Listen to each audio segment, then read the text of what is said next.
Friends, आज हम लोग बात करने वाले हैं स्फेरिकल मिरर्स के बारे में, यानी कि गोलीय दर्पण के बारे में कि क्या होते हैं स्फेरिकल मिरर्स, कैसे इनकी मेकिंग होती है, यानी कि ये कैसे बनते हैं, कितने टाइप्स के बनते हैं, क्या क्या करेक्टरिस्टिक्स होती हैं इनकी, और साथ ही जब इनके ऊपर कोई रिफ्लेक्शन ऑफ लाइट होता है तो इस पर कौन से बेसिक लॉस काम करते हैं जिसकी मदद से इनके ऊपर रिफ्लेक्शन हो जाता है और कहाँ इनकी इमेज बनती है।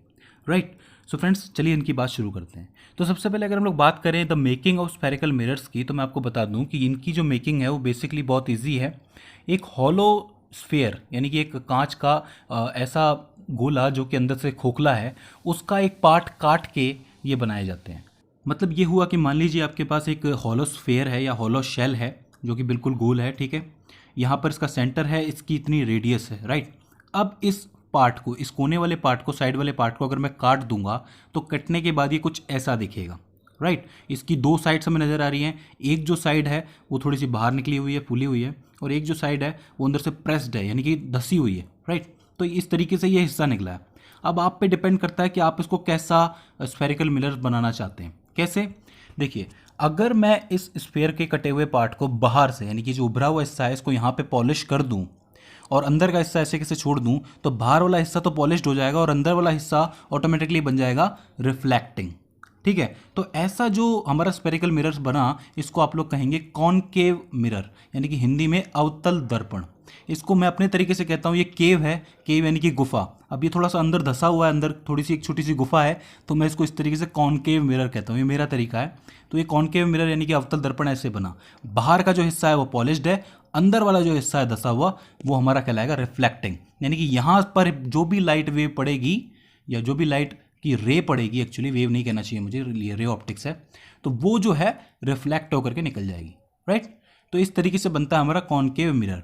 वहीं अगर मैं आपसे कहूँ कि आप अंदर वाले पार्ट को पॉलिश कर दीजिए और बाहर वाले को रिफ्लेक्टिंग छोड़ दीजिए, मतलब ये हुआ कि अंदर वाला पार्ट इस तरीके से पॉलिश हो गया और बाहर वाला रिफ्लेक्टिंग छोड़ दिया, यानी कि जो भी लाइट की रे इस पर पड़ेगी यहाँ से वो रिफ्लेक्ट होकर के जाएगी। तो ऐसे मिरर को हम लोग कॉन्वेक्स यानी कि उत्तल दर्पण कहते हैं। कॉन्वेक्स मिरर, उत्तल दर्पण। तो ये चीज़ हमें समझ में आ गई, हम लोगों ने किस तरीके से मिरर्स बनाए। पहले एक हॉलो शेल में से साइड वाला हिस्सा काट लिया और जैसा मिरर हम लोग बनाना चाहते हैं उसके हिसाब से उसकी उस साइड पे हमने पॉलिश कर दी। बाहर वाले साइड पे पॉलिश करी और अंदर वाला रिफ्लेक्टिंग है तो कॉनकेव, और अंदर वाले साइड पे पॉलिश करी और बाहर वाला रिफ्लेक्टिंग है तो कॉन्वेक्स मिरर, राइट। तो ये दोनों मिरर हमारे तैयार हो गए। अब देखिए, जब हमने इसमें से इसको काटा था, स्पेयर में से इसको काटा था, तो यहाँ पर इसका एक केंद्र था, यानी कि एक पॉइंट था, सेंटर था। तो सेंटर को हम लोगों ने सी कहा था, इसकी रेडियस आर थी, राइट। तो यहाँ पर भी हम लोग इसको दर्शाएंगे, यानी कि यहाँ पर भी इसको हम लोग लिखेंगे। तो सी जो है वो इसका हो जाएगा सेंटर ऑफ कर्वेचर, यानी कि वक्रता केंद्र। हिंदी में वक्रता केंद्र कहते हैं, इंग्लिश में सेंटर ऑफ कर्वेचर कहते हैं। क्यों? क्योंकि ये कर्व वाला हिस्सा है और इसका जो सेंटर है वो ये है। जब आप इसको पूरा बनाएंगे तो यहाँ पर आपको एक पूरा सर्कल ही नजर आएगा, लेकिन ये वाला हिस्सा हम लोगों ने हटा दिया सर्कल का। तो इस तरीके से ये जो हमारा केंद्र बचा, यानी कि सेंटर बचा, उसको सेंटर ऑफ कर्वेचर कहेंगे, सी। इसकी रेडियस कहलाएगी वक्रता त्रिज्या, यानी कि रेडियस ऑफ स्फेयर या रेडियस ऑफ कर्वेचर। ठीक है, यहां से सेंटर पॉइंट से यहां तक, इसके सेंटर पॉइंट तक, राइट। तीसरी जो मेन चीज है इसके अंदर कि इस वाले हिस्से का, इस पूरे कर्व हिस्से का जो सबसे बीच वाला जो पार्ट होगा, यानी कि जो इसका सेंटर होगा इसका भी, वो कहलाएगा पोल, राइट। पूरे स्पेयर का जो हमारा सेंटर था वो सेंटर ऑफ कर्वेचर कहलाया, यानी कि सी कहलाया, ठीक है। और इस कर्व पार्ट का जो कि हम लोगों ने काटा है, उसका जो सेंटर है वो कहलाएगा पोल, यानी कि हिंदी में ध्रुव। तो यहाँ पर हमें ये तीन चीज़ें कंफर्म हो जाती हैं। सेंटर ऑफ कर्वेचर यानी कि वक्रता केंद्र यहाँ बीच में होगा, और सेंटर ऑफ कर्वेचर से पोल की जो दूरी होगी वो आर यानी कि रेडियस होगी, वक्रता त्रिज्या। और इस पूरे पार्ट का जो मेन, जो उसका बीच का सेंटर होगा वो होगा पोल होगा, तो उसे हम लोग कहेंगे ध्रुव, ठीक है। अब देखिए, इसी में कुछ चीज़ें और हैं, जैसे ये तीन चीज़ें हमें साफ साफ नज़र आ रही हैं, ठीक है। अब मैं आपसे कहूँ कि इस सेंटर से लेकर के पोल तक के बीच में मैं एक लाइन खींचूँ, वो लाइन जो है वो आ रही इन्फिनिटी से है, जाएगी इन्फिनिटी तक, ठीक है। मतलब कहीं बहुत दूर से आ रही है, बहुत दूर जाएगी, लेकिन वो होके गुजरेगी सी से और पी से, यानी कि सेंटर से, और इधर पी से यानी कि ध्रुव से, यानी कि पोल से होकर के गुजरेगी। तो ऐसी जो लाइन है, ऐसा जो एक्सिस है, वो हमारा कहलाएगा प्रिंसिपल एक्सिस, यानी कि यहाँ से इन्फिनिटी से शुरू हुई और ये सेंटर को पार करते हुए, पोल को पार करते हुए इन्फिनिटी पे निकल गई, तो वो हो जाएगा प्रिंसिपल एक्सिस, हिंदी में बोले तो मुख्य अक्ष, राइट।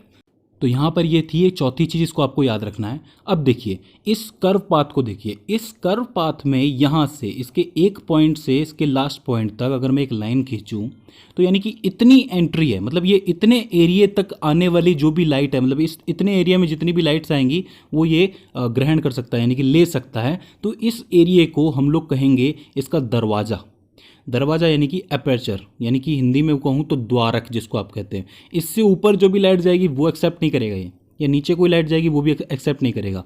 तो ये एक तरीके से दरवाज़ा है, अपर्चर है, तो इसको आप लोग कहेंगे हिंदी में द्वारक, इंग्लिश में अपर्चर, राइट। हालांकि इसका यूज़ होता लेंसेज के अंदर है, लेकिन इसके अंदर भी हमें ध्यान रखना ज़रूरी है इस चीज़ को, ठीक है। तो ये चीज़ हमें समझ में आ गई। अब देखिए हमें पता है कि ये है तो एक मिरर, तो इसके ऊपर वही रूल लागू होंगे, वही इंसिडेंस रे वाला, वही रिफ्लेक्शन रे वाला, वही एंगल बराबर है, वही बीच में नॉर्मल बनेगा, तीनों एक ही पॉइंट पे होंगे। ये बात तो हमें पता है, इसके रिफ्लेक्शन लॉस बदलेंगे नहीं। लेकिन इसमें एक खास प्रॉपर्टी है। देखिए ये हमारा मुख्य अक्ष यानी कि प्रिंसिपल एक्सिस है, वो कुछ इस तरीके से जाता है। इसके पैरेलल यानी कि इसी के समानांतर पैरेलल अगर कोई लाइट रे आकर के टकराती है, जैसे मान लीजिए कि यहाँ से एक रे आई और ये यहाँ आकर के टकराई, और यहाँ से एक रे आई ये यहाँ आकर के टकराई, ये दोनों ही हमारे प्रिंसिपल एक्सिस के पैरेलल है यानी कि समानांतर है, राइट। तो ये टकराएगी तो ये एक पॉइंट से होकर के गुजरेगी, और वो जो पॉइंट होगा वो सेम होगा दोनों रेस के लिए, यानी कि इस वाली रेस का पॉइंट यहाँ पे होगा, ये यहाँ पे टकराएगी, राइट। ये वाली जो रे है यहाँ आकर के वापस टकराएगी, यानी कि इन दोनों का पॉइंट सेम है, राइट। मतलब यहाँ पर इस पूरे एरिया के अंदर मान लीजिए बहुत सारी रेज है जो ऐसे ऐसे करके जा रही है, ऐसे करके जा रही हैं, उन सब का जो मेन पॉइंट होगा वो यही होगा, यानी कि टकरा करके, यानी कि इनका जो रिफ्लेक्शन होगा वो एक ही पॉइंट पे आकर के इंटरसेक्ट करेगा, ठीक है। और उस पॉइंट को हम लोग कहेंगे द फोकस पॉइंट, यानी कि हिंदी में फोकस बिंदु जिसको कहते हैं। ये वाला जो हिस्सा है वो सबसे ज़्यादा शाइन करता है, सबसे ज़्यादा चमकता हुआ नजर आता है, तो उसे फोकस पॉइंट कहते हैं, जहाँ पे सारी की सारी लाइट रेज का फोकस बन जाए, ठीक है। अब इसके अंदर कुछ रेज जो होंगी वो सीधे सीधे पैरेलल एक्सिस के ऊपर भी चलते हुए आएंगी, तो वो आएंगी दोबारा वहीं लौट जाएंगी, तो मतलब उनका भी फोकस पॉइंट यही होगा, राइट। तो उसको हम लोग शाइनिंग पॉइंट यानी फोकस पॉइंट कहेंगे। इसको हम लोग डिनोट करेंगे कैपिटल एफ से, इस चीज़ को याद रखना, राइट। और वहीं अगली चीज़ जो होगी वो इस फोकस पॉइंट एफ से इस पी पोल तक की बीच की दूरी होगी, वो होगी फोकल लेंथ।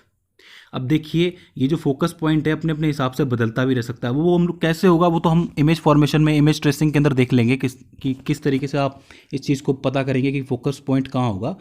तो फोकस पॉइंट जहाँ भी बनेगा उससे पोल तक की जो दूरी होगी यानी कि पोल तक की जो लेंथ होगी वो होगी फोकल लेंथ एफ, और इसको आप लोग लिखेंगे स्मॉल एफ से। फोकल पॉइंट को कहेंगे, फोकस पॉइंट को आप लोग कहेंगे कैपिटल एफ से, इस फोकल लेंथ को आप लोग कहेंगे स्मॉल एफ से।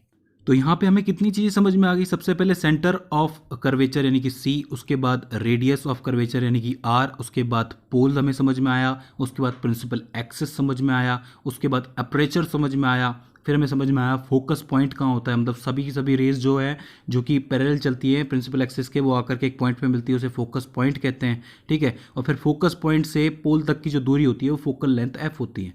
तो ये सारी चीज़ें हमें क्लियर हो गई, राइट। और ये सारी ही चीज़ें इमेज ट्रेसिंग के अंदर जब आप इमेज को ढूंढेंगे, मतलब कहाँ है, कहाँ बन रही है, तो आपको समझ में आएंगी। तो ये तो हमें समझ में आ जाता है एक कॉनकेव मिरर के लिए। यही चीज़ आप लोग कर सकते हैं कॉन्वेक्स मिरर के लिए। जैसे कि कॉन्वेक्स मिरर का ये कुछ इस तरीके से बनेगा। यहाँ पे आप देख सकते हैं सी है सेंटर ऑफ कर्वेचर, यहाँ पे रेडियस बीच की होगी, यहाँ पे इसका पोल होगा, राइट। जितनी भी रेज आएंगी वो सारी प्रिंसिपल एक्सिस के जो भी पैरेलल आएंगी वो आकर के फोकस पॉइंट पे मिलेंगी, और फोकस पॉइंट से पी की जो दूरी होगी वो फोकल लेंथ हो ही जाएगी, राइट। अब यहाँ पे ध्यान देने वाली बात है कि यहाँ पे जो एफ है वो आगे की तरफ बन रहा है, इस तरफ बन रहा है, और यहाँ पे जो एफ है ये पीछे की तरफ बन रहा है, राइट। तो अब हमें पता चलेगा कि कॉन्वेक्स और कॉनकेव दोनों मिरर्स के अंदर जो हमारी इमेज बनती है वो इसी हिसाब से अलग अलग जगह बनती है। इन्हीं सब चीज़ों को ध्यान में रखते हुए हम लोग इमेज ट्रेसिंग करते हैं। ये सारी चीज़ें हमें काम आती हैं, तो इन सारी चीज़ों को ध्यान में रखना है हमें। फिर से एक बार मैं फिर से आपको बता देता हूँ। यहाँ पे centre of curvature, radius of curvature, pole हो गया, प्रिंसिपल एक्सिस हो गया, राइट। उसके बाद आता है हमारा फोकस पॉइंट आता है, फोकल लेंथ आती है, अपर्चर आता है। इन सभी चीज़ों को आप लोग याद रखना क्या होता है, कैसे होता है, राइट। हिंदी के अंदर भी मैंने इनके नाम आपको बता दिए। सो फ्रेंड्स, ये हो जाता है थोड़ा सा स्फेरिकल मिरर के बारे में कि उसकी मेकिंग कैसे हुई, कितने टाइप्स के हो गए, 2 टाइप्स के हो गए, कैरेक्टरिस्टिक्स क्या क्या हो गई, राइट। और इसके अंदर कौन कौन से हमें नियम देखने को मिले कि फोकस पॉइंट क्या है, फोकस लेंथ क्या है। सो फ्रेंड्स, आई होप आपको इस स्फेरिकल मिरर्स का जो सिस्टम है वो समझ में आया होगा, आपके लिए वीडियो हेल्पफुल साबित रही होगी। इसके बाद भी अगर कोई क्वेरी रहती है, फिर हमसे कोई गलती हो जाती है, तो प्लीज़ हमें कमेंट सेक्शन के ज़रिए बताइए। सो फ्रेंड्स, आज की इस वीडियो में बस इतना ही। See you in the next one.